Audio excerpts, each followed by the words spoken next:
Allez, bonjour à tous, j'espère que vous allez bien et que vous êtes en forme. On se retrouve dans cette vidéo où je vais vous présenter un outil incroyable qui permet d'anticiper avec une certaine fiabilité le prix de Bitcoin dans le futur. Donc on va voir ça ensemble dans cette vidéo, en plus de parler d'autres éléments positifs et vous allez voir qu'il y a pas mal de choses à dire en ce moment. On va parler de la masse monétaire, des entreprises qui accumulent du Bitcoin et des retails. Où est-ce qu'ils sont les retails? On va répondre à cette question.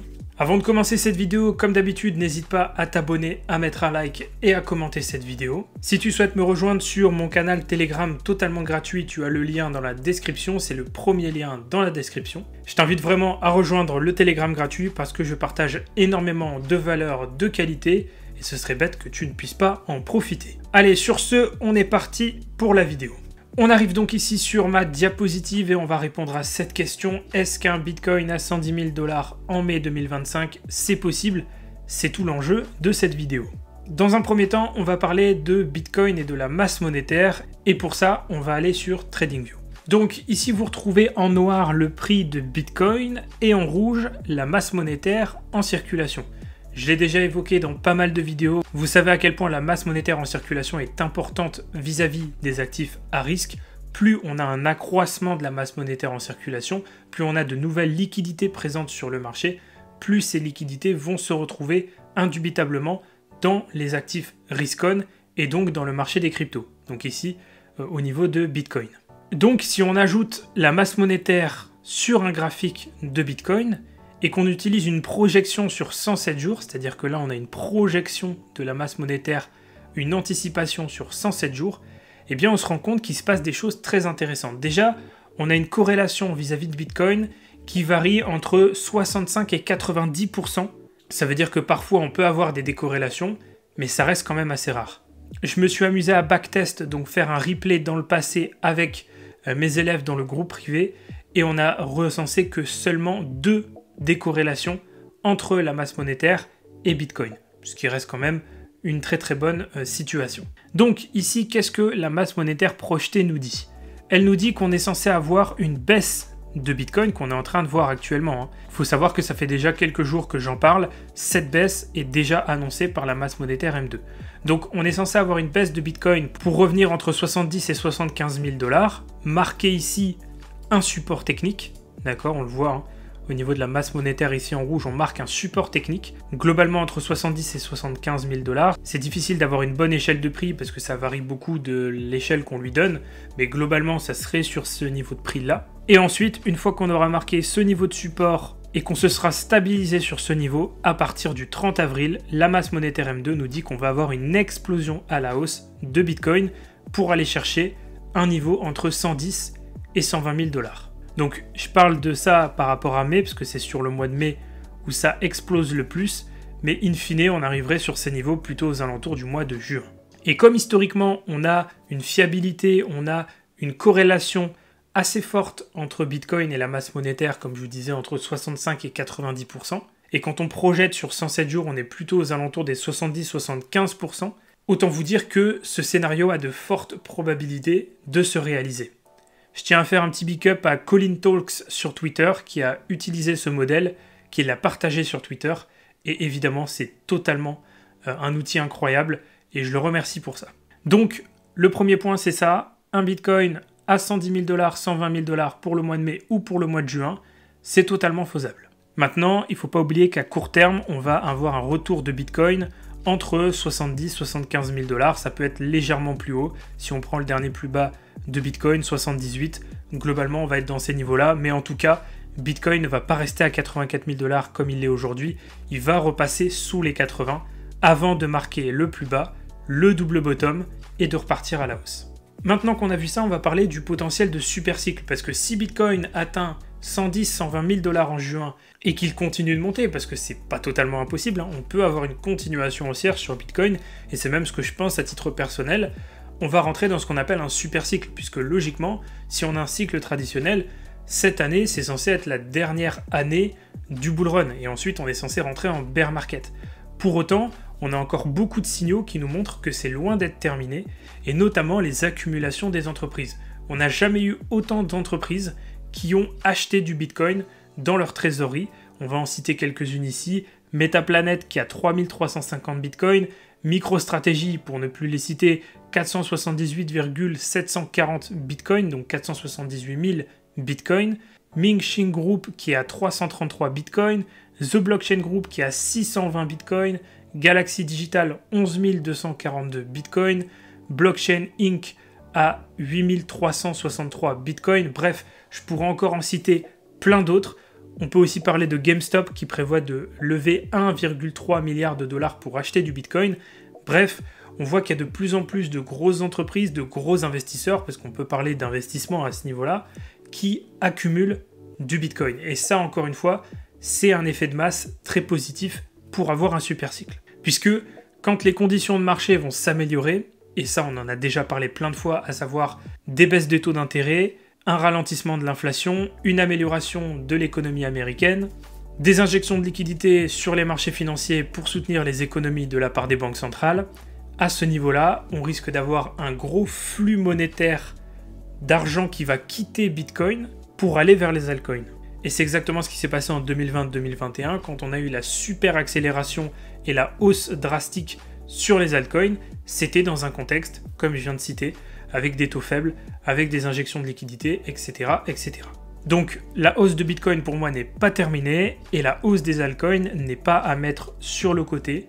C'est juste une question de timing. Je suis à peu près convaincu quand on regarde les éléments qu'on a ici, qu'on va avoir une alt season à un moment donné, quand les conditions de marché seront beaucoup plus favorables. Faut comprendre le point de vue d'un investisseur institutionnel.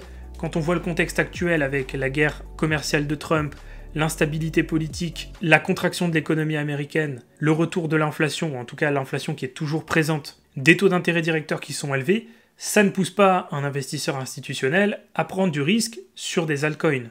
Déjà, prendre du risque sur du Bitcoin, c'est quand même un risque assez important, mais prendre du risque sur des altcoins, c'est un risque encore plus extrême. Donc, c'est pas du tout dans la conjecture et dans la tête de ces investisseurs. Par contre, quand les conditions de marché vont changer, leur mindset, leur état d'esprit, leur vision du marché va changer aussi, et à ce moment-là, ça sera le moment pour les altcoins de récupérer leur retard. Et puis, troisième point dont on va parler dans cette vidéo, qui est assez courte, mais en réalité, je pense que c'est du condensé, il fallait vraiment vous donner un maximum d'informations en un minimum de temps, et je pense que c'est le but aussi de ces vidéos. Troisième point, les retails ne sont pas encore là.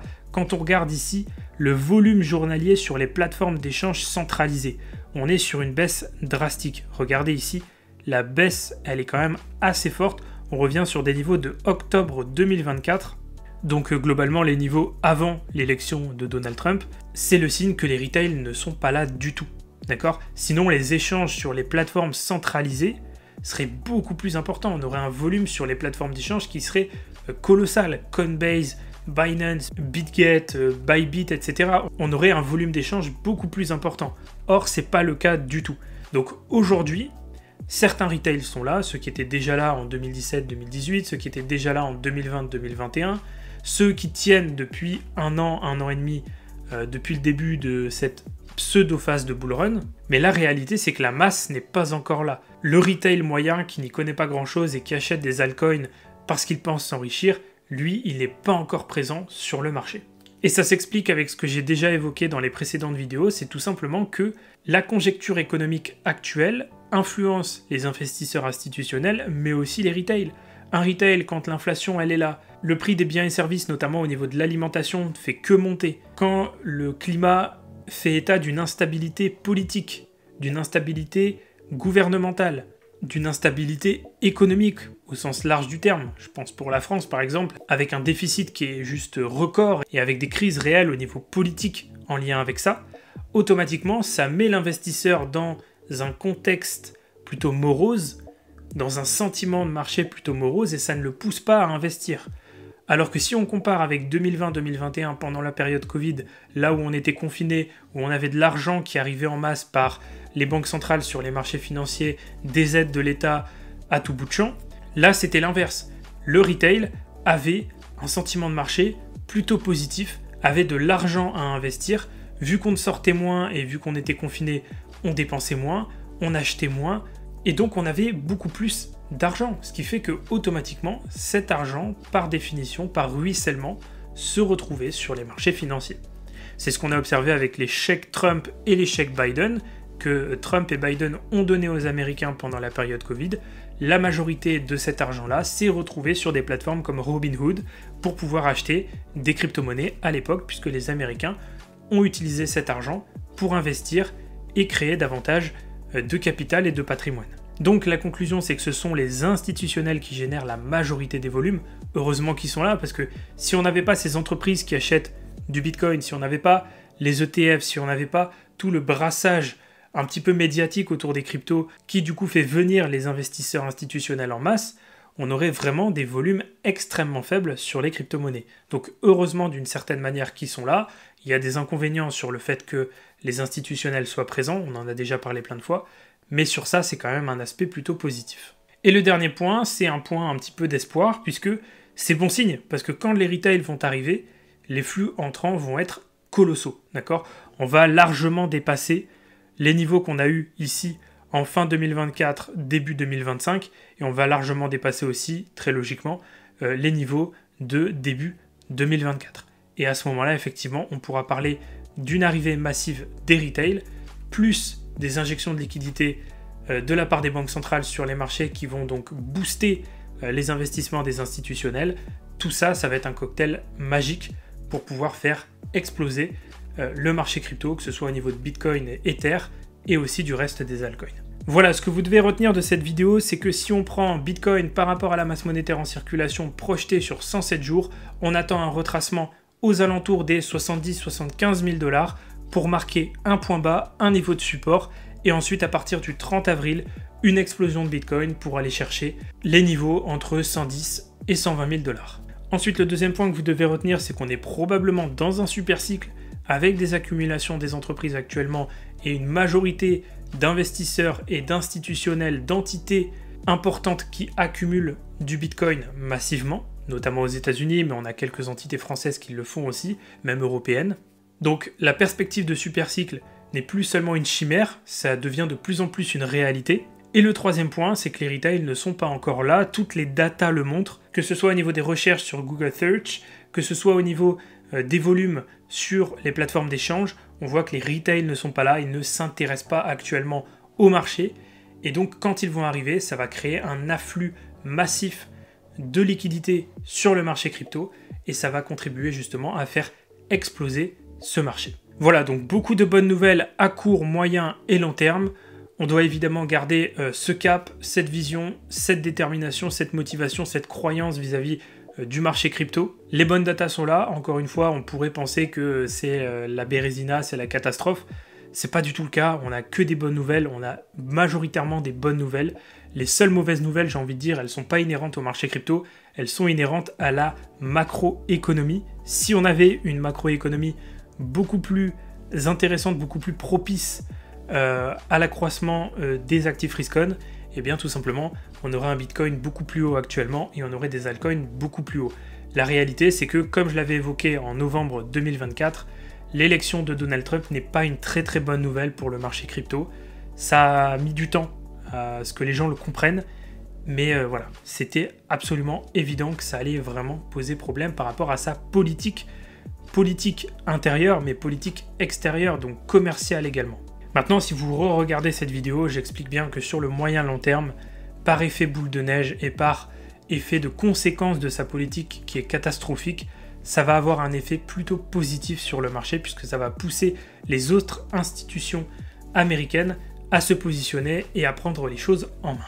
Voilà, je crois que j'ai tout dit pour cette vidéo, j'espère qu'elle vous aura plu. Si c'est le cas, pensez à me mettre un like, un commentaire et à vous abonner à la chaîne YouTube. Si vous souhaitez me rejoindre sur mon Telegram ou sur mes autres réseaux sociaux, Instagram, TikTok, etc., n'hésitez pas à regarder dans la description de la vidéo, vous avez tous les liens. Si vous souhaitez me rejoindre sur mes programmes, que ce soit Profit Illimité ou CryptoPump, vous avez vu que cet outil de corrélation entre Bitcoin et la masse monétaire, on l'a analysé en profondeur sur CryptoPump, où j'explique vraiment toutes les corrélations et les décorrélations qu'on peut avoir, et je donne vraiment la vision sur cet outil. Si vous voulez avoir accès à ce type de contenu, n'hésitez pas à nous rejoindre sur CryptoPump et aussi, pourquoi pas, sur Profit Illimité. Vous avez tous les liens de mes programmes dans la description. De la même manière, si vous souhaitez prendre un coaching avec moi pour pouvoir avoir accès à des outils pertinents et surtout pouvoir apprendre à trader de la même manière que moi, vous pouvez prendre un coaching avec moi. Vous avez également le lien dans la description de la vidéo. Allez, sur ce, je crois que j'ai tout dit. Je vais vous laisser ici. Je vous souhaite à tous une excellente journée ou une excellente soirée.